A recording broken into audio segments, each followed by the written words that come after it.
Assalamualaikum warahmatullahi wabarakatuh. Selamat pagi dan salam sehat.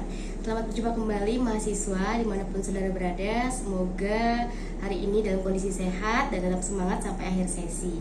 Nah, hari ini kita telah memasuki sesi 7, di mana kita akan mempelajari bersama mengenai masalah gizi, faktor-faktor penyebab dan upaya penanggulangannya. Nah, untuk siklus masalah gizi dalam siklus kehidupan manusia itu dimulai dari ibu hamil.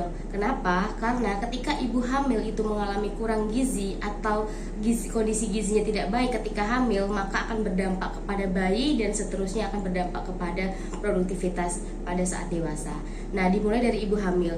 Ibu hamil yang mengalami kekurangan energi kronik atau kenaikan BB-nya rendah, maka kenaikan atau menurunnya berat badan ibu maka akan mengakibatkan ibu itu mengalami kondisi kekurangan energi kronik. Nah, kondisi ini akan berpengaruh kepada bayi ketika dilahirkan, karena bayi akan mengalami BBLR atau berat badan lahir rendah.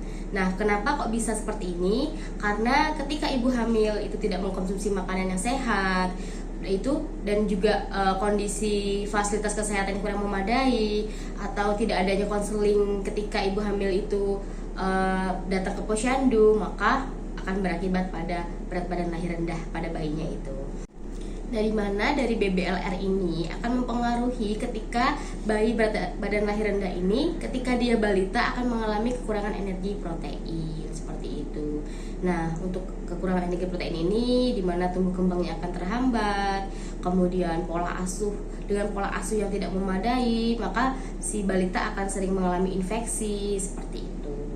Nah, dengan konsumsi gizi yang kurang serta pola asuh yang kurang ini tadi, ketika balita ini sudah remaja atau masuk usia sekolah, dia akan mengalami gangguan pertumbuhan, di mana produktivitas dan fisiknya itu rendah, produktivitasnya berkurang, kemudian daya tangkap dan daya serapnya itu juga akan terganggu seperti itu. Nah, ini semua akan sangat berpengaruh. Apa saja sih masalah gizi yang ada di Indonesia? Nah, masalah bayi dengan berat badan lahir rendah atau BBLR tadi diakibatkan karena kurangnya gizi selama dalam kandungan. Nah, BBLR sendiri dibedakan menjadi 3 kelompok, yaitu bayi baru lahir kelompok 1 dilahirkan setelah umur 37 minggu dan berat lahirnya kurang dari 2.500 gram. Nah, bayi baru lahir kelompok 2 yang dilahirkan dengan umur kehamilan kurang dari 37 minggu dan berat badan lahir kurang dari persentil 10 data referensi. Nah, bayi baru lahir pada kelompok ketiga adalah kelahiran yang umur kelahirannya lebih dari 37 minggu dan berat lahirnya kurang dari 10 persentil data referensi. Tetapi berat lahir mutlaknya lebih besar dari 2.500 gram. Nah, untuk status gizi anak balita itu data masalah gizi pada anak prasekolah meliputi ada stunting, ada underweight, ada wasting. Dan stunting ini seperti kita ketahui di Indonesia sendiri juga datanya masih tinggi karena masih banyak anak-anak di Indonesia mengalami kondisi stunting. Nah, status gizi pada anak balita juga merupakan indikator keadaan gizi pada masyarakat secara keseluruhan. Kemudian status gizi pada anak prasekolah. Nah, pola konsumsi anak, angka kesakitan, keterbatasan sanitasi, praktek hygiene dan kesehatan yang buruk akan mempengaruhi pertumbuhan fisik anak usia sekolah seperti itu. Kemudian juga untuk status gizi remajanya, ketika remaja yang kurang gizi akan lambat dalam pertumbuhan. Nah, dan bila fase pubertas terlambat, lalu remaja menikah dan hamil, maka kehamilannya dapat mengalami resiko tinggi, terutama bayi yang dilahirkan akan mengalami BBLR.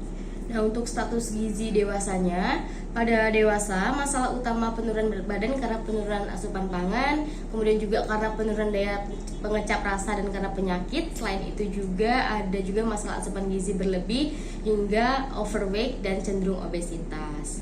Lalu apa saja sih faktor penyebab masalah gizi? Itu ada faktor pertanian, ada faktor ekonomi, ada sosial budaya dan lingkungan. Nah, untuk lebih lengkapnya silakan saudara pelajari dan pahami modul yang tersedia di RBV ataupun dari referensi-referensi lainnya.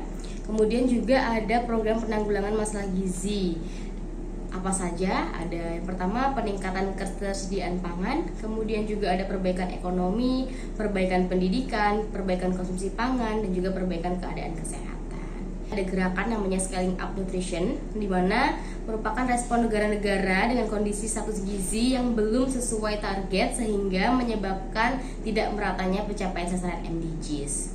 Nah, dari berbagai masalah gizi ini, maka pendekatan outcome dalam paradigma baru harus jadi fokus semua pihak. Nah, mungkin itu saja yang dapat saya sampaikan. Silakan saudara pelajari buku Gizi dan Kesehatan Keluarga serta sumber referensi lainnya, di mana kita di sini sebagai mahasiswa juga berperan penting dalam penanganan masalah gizi. Kenapa? Karena untuk keluarga kita sendiri itu dimulai dari diri kita sendiri. Seperti itu.